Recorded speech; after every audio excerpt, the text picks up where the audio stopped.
Happy Homebrew Wednesday, everybody. Finny here from Finny's Homebrew Emporium. I'm going to start off with a beer review. So this beer here was looking good. The one we did in the fireside. So in part 6, if you go back through our videos, we brewed on an open fire. And we did this porter. So here it is. So we'll see if any of that sort of smoke came through. Yeah, maybe it's quite cold, so. Well, I'm trying to warm this up, and we'll do a shout out. Zane from Rookie Brewer, congratulations on the first year of brewing. Done all sorts in your first year. It's been awesome. Gone through all the way through to all grainings. So well done to you. Hope you keep enjoying the hobby and keep going what you're doing. It's great. What else have we got coming up? On Monday at the Growler meeting for Harrington's is the I'm doing a presentation on homebrew, so that'll be fun. I'm going to take down. I've got an amber saison which should have been my Dubel, but it doesn't really taste much like a Dubel, so I've called it a saison because I used the saison DuPont strain. So I'll pour that down there, see what the guys think, and then talk to people about homebrew and see if they we can drag a couple more into this great hobby of ours. Which also reminds me, next Monday is the specialist ingredient brew. So I bottled up the marshmallow beer on Saturday, I think it was, or Sunday, something like that. It's alright. So with the next stage of that, I'll taste one in a few weeks' time and see how it is.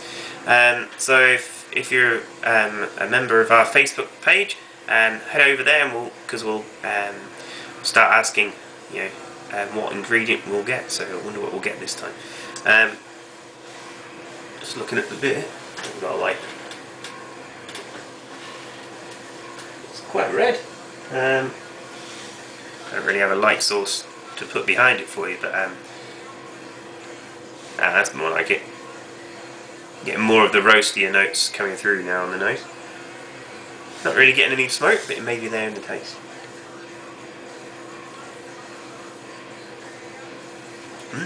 Well, that's drinkable.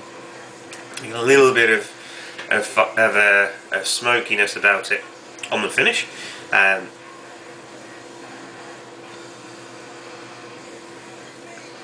Because there was no smoke malt went into it. It's just, as the fire's burning and the pot's on it, the smoke's just constantly going in, and it's pretty much beechwood around there. So that's quite moorish actually. Finish is quite sweet.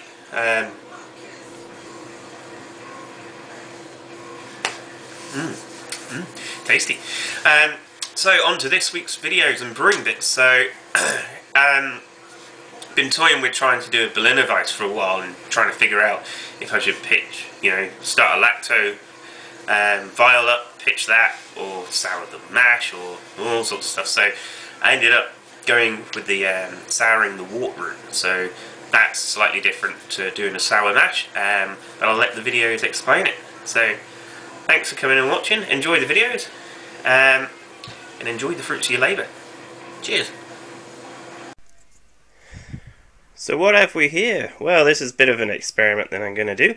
I've just done a mash. In here is Pilsner and wheat malt of equal proportions. So this is mashed for about an hour and a half, hour and 3/4. It's now going to go into here. There's about 7.5 litres of this. I've got my temp controller on this. So hopefully this is going to sit at around 35 for the next 2 or 3 days, and when we put it in here we're going to add some grain, and hopefully it's going to sour it to a point where it's got a nice puckeriness, and then I'm going to boil it, so stay tuned. So I've transferred it through to the chili bin, splashed it everywhere. So in here I've got a handful of grains. It's just Pilsner malt. So on the grains lives lactobacillus. So normally, obviously, when we go through our processes, we don't get many soured beers because we boil it. So because this hasn't been boiled, and this is going to sit at 30 odd degrees for the next couple of days. This will hopefully sour the wort. But the good way of doing it this way for a Berliner Weisse is that I can control the amount of sourness that goes into this beer, because I'm souring the wort. After 2 or 3 days, once it gets to that sourness that I want, I will then boil it, so it will kill off the lactobacillus, and then we'll just ferment out with a clean ale yeast and bottle from there. So yeah, it's quite an interesting beer. It's one I've been looking at for a while, and we'll just leave this now. I'm going to purge the headspace with a bit of CO2, then I'm going to get some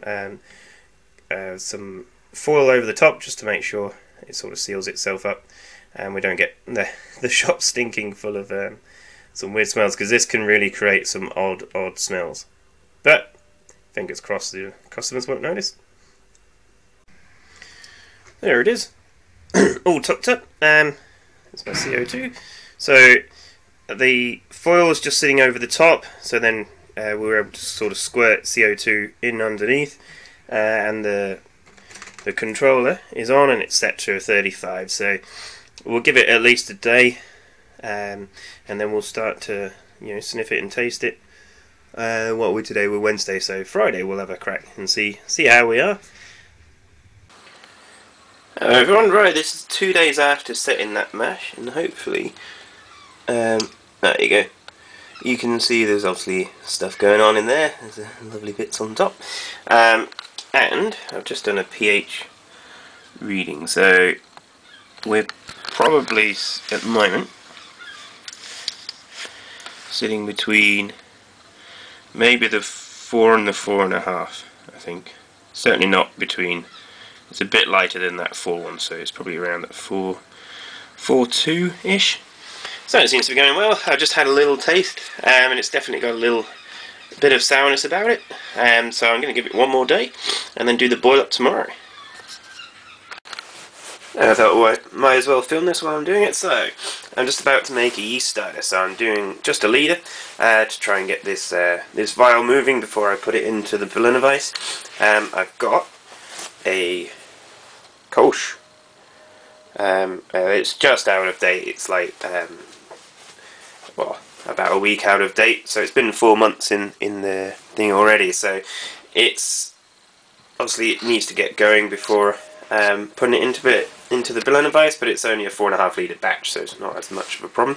So I've got weighed out here 100 grams of wheat DME, and in there you can probably see there's half a teaspoon of yeast nutrient as well, so that's a perfect ratio. 100 grams of DME, half a teaspoon of yeast nutrient into 1 litre will give you about a 104 beer.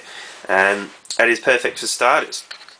I don't like using simple sugars to do my starters with, because otherwise if they get growing on just a simple sugar, it will they put them into a beer where there's more complex sugars, they might not then go on to eat those, so best to start them on something they'll chow down on, but make it a bit harder for them. So here we go.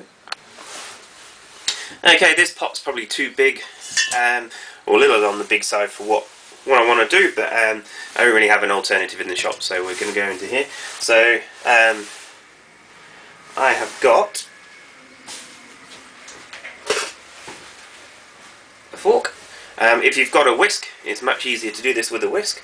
Obviously I've got my DME, and I've got a litre of boiled water from the jug, and what I'm going to do is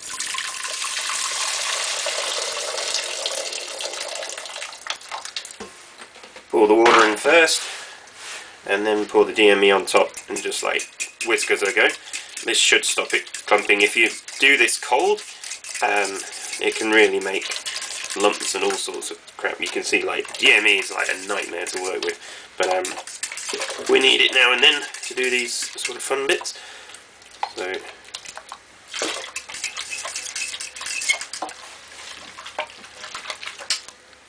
looks like it's pretty much mixed in. So now I'll give this a boil for we're steaming up, awesome. So I'll give this a boil for 10-15 minutes, and then cool it down and put it into my jug. If you can see anything past the steam, brilliant. Alright, so you can probably see this is sitting at 20 degrees. I've got my vial here, and it was a bit sort of blocked at the bottom here, so I've given it a good shake.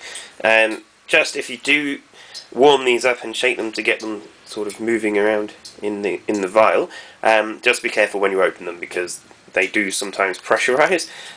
So gently open the top before you do it.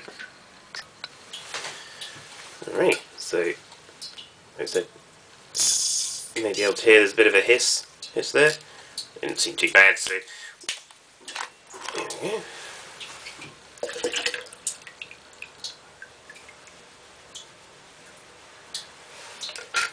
And now we'll try and keep that as warm as we can over the next day or so. Because basically I just want to get this moving, make sure it's alive and kicking before we put it into the Berliner Weisse on the weekend. So, there we go.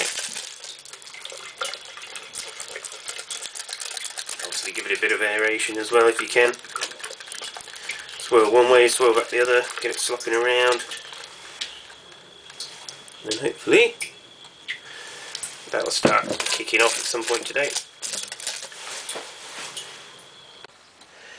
Okay, so it's now Saturday. I set this off on Wednesday. So, see if you can... Ooh, come on, focus. Here we go. So, there's a lot of stuff sort of floating around the top, and it does smell a lot like sick. So I'm just about to do an acidity test. So we'll get that sorted and then get the camera back on. Alright, so we've got my strip here. And we've got the code that will tell us what's going on, so we'll give it a dip.